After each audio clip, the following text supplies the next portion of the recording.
AIB exam में torch के लिए कौन सा बैरक ले जाओगे? टॉर्च का बैरक होता है क्या? नहीं होता है, इसीलिए टॉर्च का सारा कॉन्सेप्ट पढ़ के जाना है। तो वीडियो देखो। चलो स्टार्ट करते हैं क्वेश्चन नंबर 1 से। फर्स्ट क्वेश्चन है वाइकेरियस लाइबिलिटी। वाइकेरियस लाइबिलिटी होता क्या है? आपने गलती नहीं की है, किसी और ने गलती की है, पर अगर कहते हैं कि वो भी गलत है और आप भी गलत हो, उसको बोलते हैं वाइकेरियस लाइबिलिटी। कैसे याद रखोगे? दो जन है, एक्चुअल गलती एक ही पर्सन का है, एक ही का है, पर आप दोनों को दोषी ठहराओगे तो उसको बोलते हैं वाइकेरियस लाइबिलिटी। और इसका एग्जाम्पल क्या है? Employer employee relationship. जैसे एम्प्लॉई की गलती है, जैसे डिले उसने किया है, पर आप किसको जिम्मेदार ठहराओगे? वो एम्प्लॉई जिसने गलती की है उसको भी ठहराओगे। और जो ओनर है, जो एम्प्लॉयर है, जो एक्चुअल पर्सन है, लाइबिलिटी मतलब जिसको आप ट्रस्ट करके ये सब किए हैं, उनको भी आप दोषी ठहराओगे। तो इसीलिए इसमें कहते हैं joint and several. So option है ऑप्शन सी। ठीक है, याद हो जाएगा। वाइकेरियस लाइबिलिटी मतलब दो जन होंगे, दोनों ही लाइबल हैं। जॉइंट एंड सेवरल मतलब इंडिविजुअली भी वो है दोषदार, तो दोनों ही है, और साथ में भी आप उनको दोषी ठहराओगे, उन पे लाइबिलिटी आती है, उसको बोलते हैं वाइकेरियस लाइबिलिटी। और एग्जाम्पल क्या याद रखोगे? Employer employee. तो क्या सिंपल कॉन्सेप्ट्स है, साथ साथ पढ़ लो। इससे 3 to 4 क्वेश्चंस आते हैं मोस्ट एआईबी पेपर्स में।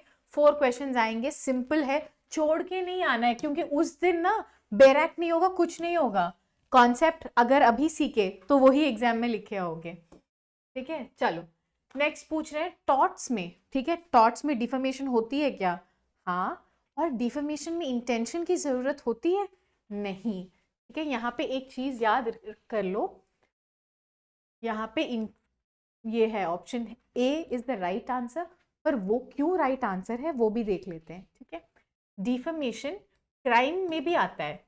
आईपीसी का भी एक सेक्शन है डिफेमेशन, जिससे डिफेमेशन एक क्रिमिनल लॉ के अंडर आता है। उसमें आपको इंटेंशन की भी जरूरत होती है। ठीक है, क्राइम में इंटेंशन की जरूरत है, ऐसा याद कर लो। इसको क्या बोलते हैं? इंटेंशन की जरूरत है, उसको क्या बोलते हैं? मेंस रिया। तो मेंस रिया कहाँ रेलेवेंट है?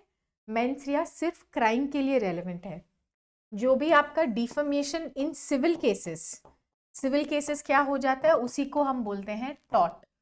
ठीक है, इसके लिए मेंस रिया नहीं चाहिए। Okay, so intention is not necessary. हाँ, चलो ये आ गया लैंडमार्क केस।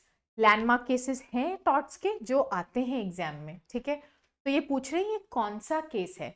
आपका आंसर है option A, damnum sine injuria. Ma'am थोड़ा समझा दो कैसे याद रखिए, क्या है ये केस, होता क्या है? चलो फटाफट हम डिस्कस कर लेते हैं। मान लीजिए दो स्कूल्स हैं। ठीक है, ये केस, ये actually facts of the case यही है। ठीक है, यही याद कर लो। एक ही इलाके में दो स्कूल थे, एक है ए और दूसरे का नाम है बी। और ए जो स्कूल था वो पहले एस्टेब्लिश हुआ था, तब जब बी नहीं था तो पूरा इलाके में एक ही स्कूल था। तो सारे प्रॉफिट्स जो थे वो स्कूल मतलब उस इलाके के जितने भी बच्चे थे सारे ए स्कूल ए में ही जाते थे, तो प्रॉफिट्स ए के पास ज्यादा थे।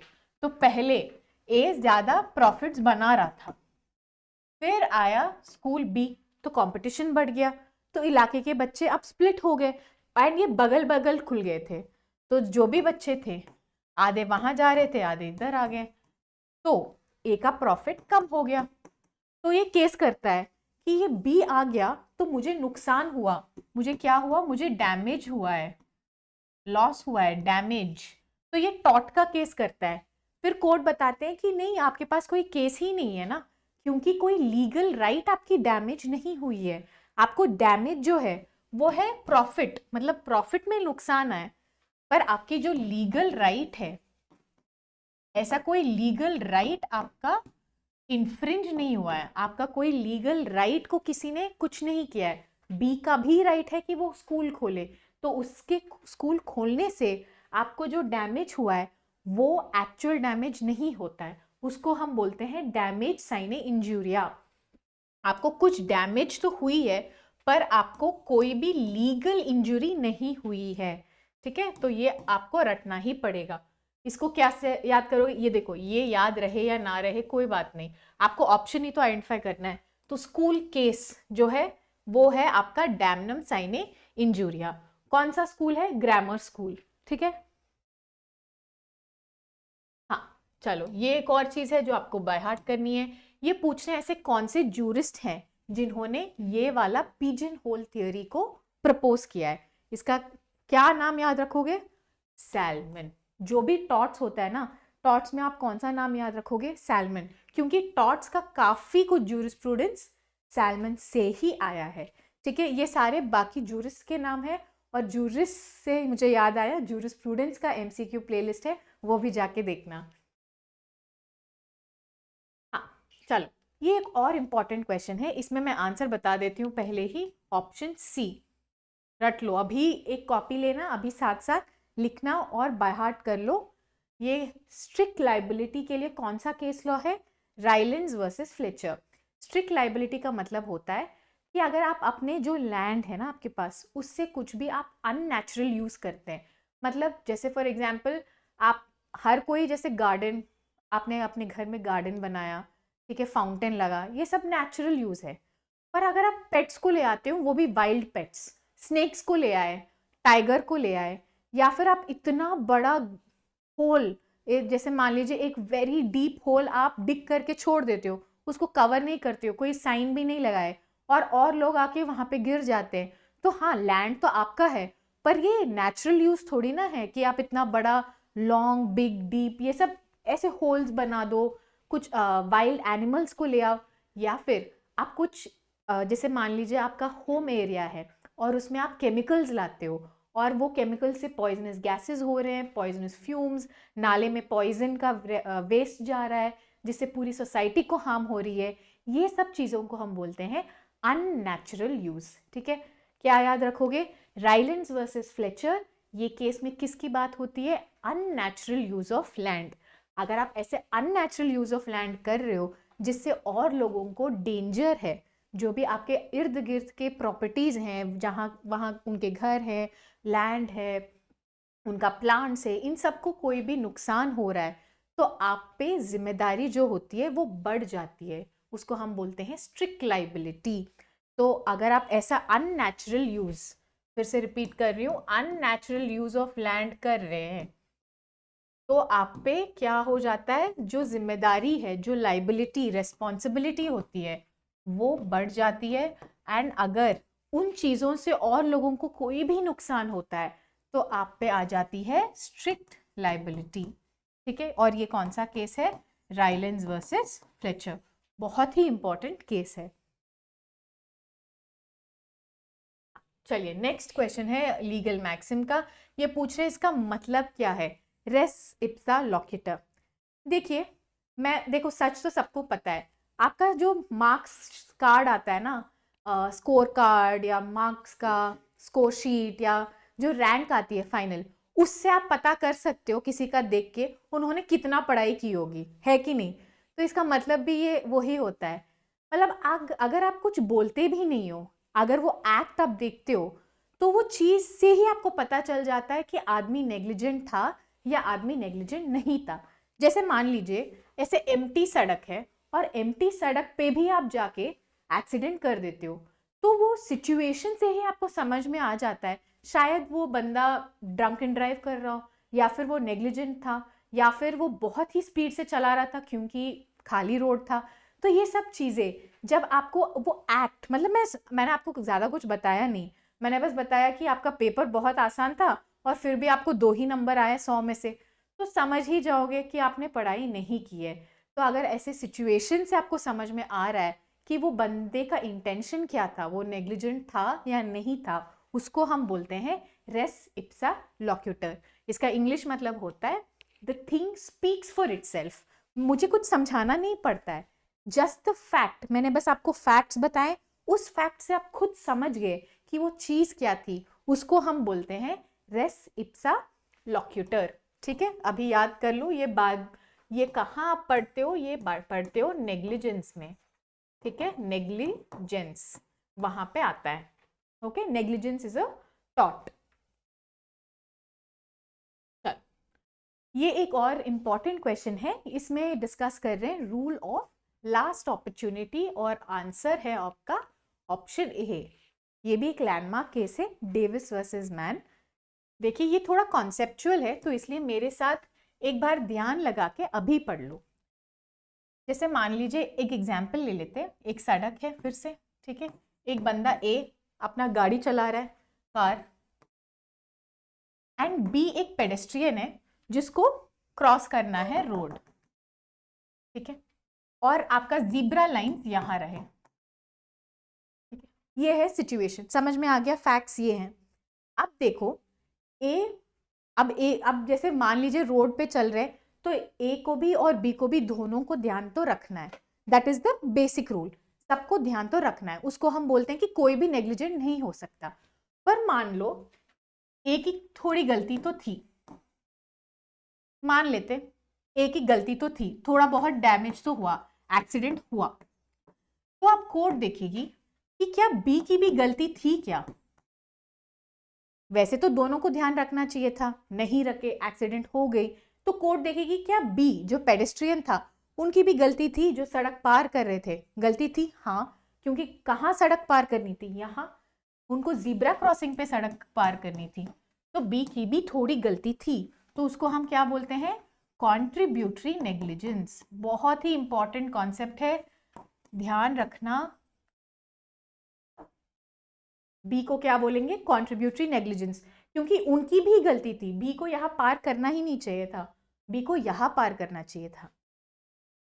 तो पर यहाँ पे कोर्ट रुकेगी नहीं, कोर्ट एक तीसरी सवाल भी करती है, एक का एक्सीडेंट हुआ वो क्वेश्चन, सेकंड क्वेश्चन है उनका कंट्रीब्यूटरी नेग्लिजेंस था या नहीं था, और थर्ड क्वेश्चन ये भी पूछती है कि थर्ड, आपके पास एक अपॉर्चुनिटी था क्या, लास्ट अपॉर्चुनिटी। इसका मतलब हो गया कि चलो हाँ बी ने गलती की, पर क्या ए के पास ऑप्शन था कि वो लास्ट मोमेंट पे जब वो ऐसे इसको टकराने वाला था यहाँ पे, तब क्या ए के पास ऐसा ऑप्शन था कि वो इस साइड मुड़ जाए,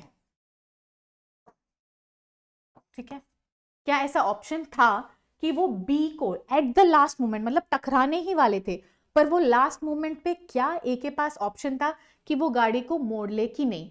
अगर ऐसा ऑप्शन रहता है ए के पास, लास्ट मोमेंट पे भी वो अगर उसको एक्सीडेंट को प्रिवेंट कर सकता है, तो लॉ कहता है कि ए को ये करना चाहिए, जो भी लास्ट अपॉर्चुनिटी होती है एक्सीडेंट प्रिवेंट करने के लिए वो भी आपको करना चाहिए। तो कंट्रीब्यूटरी नेग्लिजेंस से थोड़ा है बी का फॉल्ट, पर ज्यादा फॉल्ट है ए का, क्योंकि ए के पास लास्ट अपॉर्चुनिटी था एंड उसने फिर भी वो एक्ट नहीं किया, ठीक है। ये सब कॉन्सेप्ट आपको कहाँ मिलता है, ये वाला केस, ठीक है। देखिए क्योंकि AIB एग्जाम में आप सेक्शन नंबर्स तो नहीं पूछ सकते टॉर्ट्स में, क्योंकि ऐसा कुछ होता ही नहीं है, तो इसी से क्वेश्चंस आएंगे, लास्ट अपॉर्चुनिटी क्या होती है, कंट्रीब्यूटरी नेग्लिजेंस क्या होती है, तो इसीलिए ये एक बार फिर से समझ लो। चलो नेक्स्ट क्वेश्चन, ये पूछ रहे हैं, जैसे हमने ऑलरेडी डिस्कस किया, कोई लैंड है और वो लैंड पे आप क्या कर रहे हो, हजार्डस एक्टिविटी कर रहे हो, टॉक्सिक केमिकल्स लगा रहे हो, क्वेश्चन में ही दिया है देखो, हजार्डस एक्टिविटीज, टॉक्सिक केमिकल्स ये सब लगा रहे हो, तो क्या लाइबिलिटी होगी, हमने क्या डिस्कस किया, स्ट्रिक्ट लाइबिलिटी होगी, है ना, राइलेंस वर्सेस फ्लेचर क्या डिस्कस किया था, स्ट्रिक्ट लाइबिलिटी। पर इंडिया ने क्या बोला, इंडियन सुप्रीम कोर्ट ने ये बोला है कि इंडिया में हम स्ट्रिक्ट लाइबिलिटी से खुश नहीं है, हमें स्ट्रिक्ट लाइबिलिटी से ज्यादा लाइबिलिटी चाहिए। स्ट्रिक्ट लाइबिलिटी इटसेल्फ मींस बाकी लोगों से आप पे ज्यादा रिस्पॉन्सिबिलिटी है। सुप्रीम कोर्ट ने कहा नहीं नहीं, हम इससे भी खुश नहीं है, हमें स्ट्रिक्ट लाइबिलिटी से भी ज्यादा जिम्मेदारी लगानी होगी ऐसे लोगों पे जो अपने जो लैंड होता है उस पे टॉक्सिक केमिकल्स, उसमें पॉइजनस केमिकल्स लगाते हैं, और उसको हम बोलते हैं एब्सोल्यूट लाइबिलिटी, एब्सोल्यूट लाइबिलिटी, ठीक है। और ये किस केस में डिस्कस हुआ है, option C Shriram fertilisers case. इस केस में क्या हुआ था, जो सल्फ्यूरिक एसिड थी ओलियम वो लीक हो जाती है, तो वो लीक होके काफ़ी लोग मर जाते हैं और जो आसपास का वेजिटेशन है वो भी खराब हो जाता है। तो उस केस में एब्सोल्यूट लायबिलिटी की बात करता है कौन, करते हैं इंडियन सुप्रीम कोर्ट। चलो ये पूछ रहे हैं कि टॉर्ट्स में आपको क्या मिलता है। टॉर्ट्स में मिलता है आपको अनलिक्विडेटेड डैमेजेस, ऑप्शन बी। मतलब क्या है अनलिक्विडेटेड, मतलब पहले से ऐसे फिक्स नहीं किया। अगर पहले से फिक्स्ड होता है उसको बोलते हैं लिक्विडेटेड, और पहले से फिक्स नहीं होता है उसको बोलते हैं अनलिक्विडेटेड। ठीक है, इतना याद रख लो। और टॉर्ट्स में क्या होता है, लिक्विडेटेड, सॉरी अनलिक्विडेटेड होता है टॉर्ट्स में, और लिक्विडेटेड होता है कॉन्ट्रैक्ट में। ठीक है,